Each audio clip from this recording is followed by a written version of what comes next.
El mar no da advertencias, no anuncia la muerte con trompetas, ni concede tiempo para el arrepentimiento. En una fracción de segundo, un horizonte tranquilo se convierte en una sentencia. El crujido de la madera, el grito de un vigía, el desgarro de las velas y, entonces, el pánico absoluto. Antes de que cualquier orden pueda ser pronunciada, ellos ya están allí. Hombres manchados de sal y pólvora, rostros esculpidos por el sol y la violencia, ojos vacíos de misericordia. Las banderas negras se elevan lentamente, no como un símbolo, sino como una advertencia tardía. Ríndete si deseas vivir. Resiste y desaparece. Así comenzaban los encuentros con las tripulaciones piratas más mortales de la historia. No individuos aislados, no leyendas románticas suavizadas por el tiempo, sino máquinas colectivas de destrucción organizadas para matar, saquear y dominar el mar en una era en la que el océano era la arteria vital del mundo. Durante siglos, imperios enteros dependieron de las rutas marítimas para sobrevivir. Oro, plata, especias, esclavos, armas e información cruzaban los océanos a bordo de barcos cargados hasta el límite. Donde flotaba la riqueza, seguía la oportunidad. Y donde existía oportunidad sin ley, surgieron tripulaciones que comprendieron una verdad fundamental sobre el poder. En el mar, quien controla el miedo, lo controla todo. Estas tripulaciones no eran simples grupos de criminales, eran sociedades paralelas con sus propios códigos, disciplina interna y una comprensión brutal de la psicología humana. Cada ataque era calculado para maximizar no solo el botín, sino también la reputación, porque un barco que se rinde sin luchar vale más que un barco reducido a escombros. La piratería mortal nació de las guerras imperiales. Marineros entrenados, acostumbrados al fuego de cañón y al acero, fueron descartados cuando se firmaron tratados de paz. Miles de hombres armados con una profunda experiencia naval se encontraron de repente sin paga, sin futuro y sin lealtad. El mar se convirtió en su patria. Las tripulaciones se convirtieron en sus nuevas naciones. Dentro de estas comunidades flotantes, las votaciones decidían el rumbo. Pero el castigo era inmediato y ejemplar. Un solo error podía costar una mano, una oreja o la vida. La igualdad en el reparto del botín coexistía con una violencia extrema. Era una democracia armada sostenida por el terror. Entre estas tripulaciones, algunas se distinguieron no solo por la cantidad de barcos que capturaron, sino por el impacto psicológico que infligieron a toda una era. Cuando sus nombres se pronunciaban en los puertos, las voces bajaban. Los capitanes cambiaban de ruta. Los gobernadores reforzaban las guarniciones. El simple rumor de su presencia era suficiente para paralizar el comercio. La tripulación comandada por Edward Teach, conocido como Barbanegra, elevó el terror a un nivel casi teatral. Comprendían que la apariencia podía ganar batallas antes de que se disparara el primer tiro. Emergían de la niebla como espectros, con mecas encendidas entrelazadas en el cabello y las barbas, envueltos en humo y en el hedor del azufre. Para los marineros supersticiosos del siglo XVIII, no parecían humanos. Parecían el infierno surgiendo del mar. La tripulación era numerosa, fuertemente armada y disciplinada cuando era necesario, pero mantenida en una tensión interna constante. Barbanegra gobernaba a través de la imprevisibilidad, castigaba y recompensaba sin un patrón claro, creando una dependencia psicológica absoluta. Bajo su mando, el Queen Anne's Revenge se convirtió en un símbolo flotante del miedo. Muchos barcos se rendían sin resistencia, y esa era la verdadera victoria. Cuando la violencia era necesaria, llegaba de forma rápida y brutal, no por placer, sino para asegurar que historias aún más oscuras se propagaran por los puertos. Otra tripulación, menor en número pero quizá aún más devastadora en impacto histórico, fue la de Henry Avery.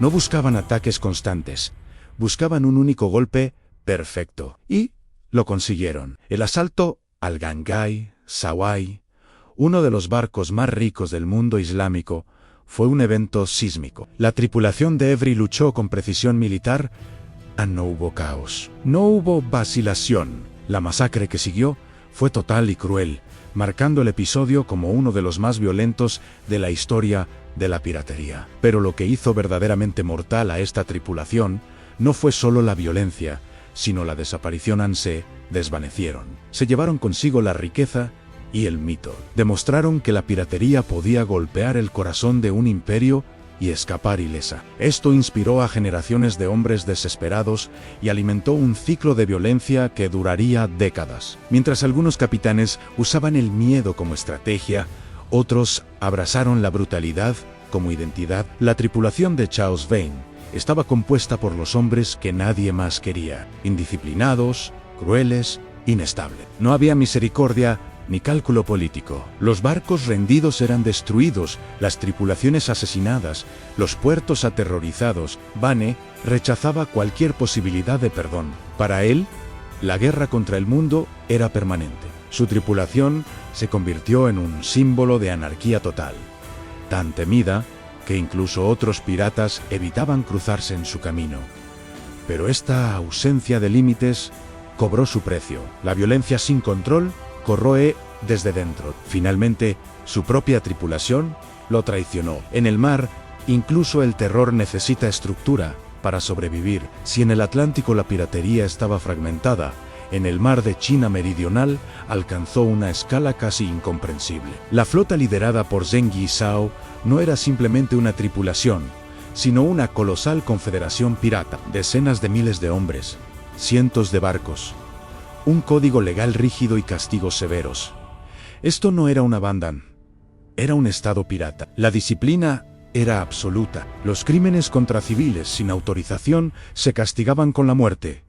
La desobediencia se eliminaba sin debate. Esta organización transformó la flota en la fuerza marítima más mortal de la historia en términos de alcance e impacto. Las ciudades costeras pagaban tributos regulares para evitar la destrucción. Las flotas imperiales eran derrotadas una y otra vez. Lo que más perturbaba a los imperios era la eficiencia. No había caos. Había administración de la violencia. Y cuando llegó el momento, Zheng Yizhao negoció la rendición en sus propios términos, conservando riqueza y estatus. Una victoria completa. En el Atlántico, otra tripulación redefinió el concepto de eficiencia letal. Bajo el mando de Bartholomew Roberts, conocido como Black Barth, la piratería se volvió casi industrial. En apenas unos años, su tripulación capturó cientos de barcos. Operaban con precisión, velocidad y disciplina. No desperdiciaban recursos ni tiempo. La violencia se aplicaba solo cuando era necesario, pero sin vacilación. Las ejecuciones selectivas servían como ejemplo. Roberts entendía que el miedo debía renovarse constantemente, pero nunca exagerarse. Su tripulación funcionaba como un mecanismo perfectamente ajustado, y mientras él vivió, la máquina fue imparable.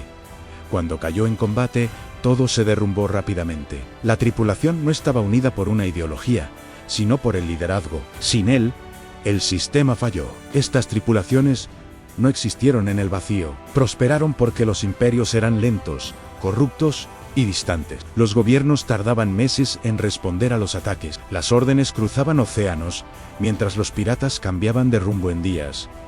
Cada tripulación mortal explotó esta asimetría. Conocían el mar mejor que cualquier almirante. Sabían dónde golpear, cuándo desaparecer y cómo convertir los rumores en armas. El miedo viajaba más rápido que cualquier barco. Con el tiempo, los imperios aprendieron. Las marinas fueron reformadas. Los puertos fortificados. Surgieron leyes internacionales. La piratería dejó de ser un camino viable para la mayoría. Las grandes tripulaciones fueron cazadas, ahorcadas, borradas. Pero el impacto que dejaron fue profundo. Demostraron que pequeños grupos, altamente motivados y violentamente organizados, podían desafiar a potencias globales. Mostraron que el control del miedo es una forma de poder tan eficaz como los ejércitos formales. Hoy, los océanos parecen domesticados por satélites y radares. Los barcos cruzan rutas predecibles, guiados por algoritmos.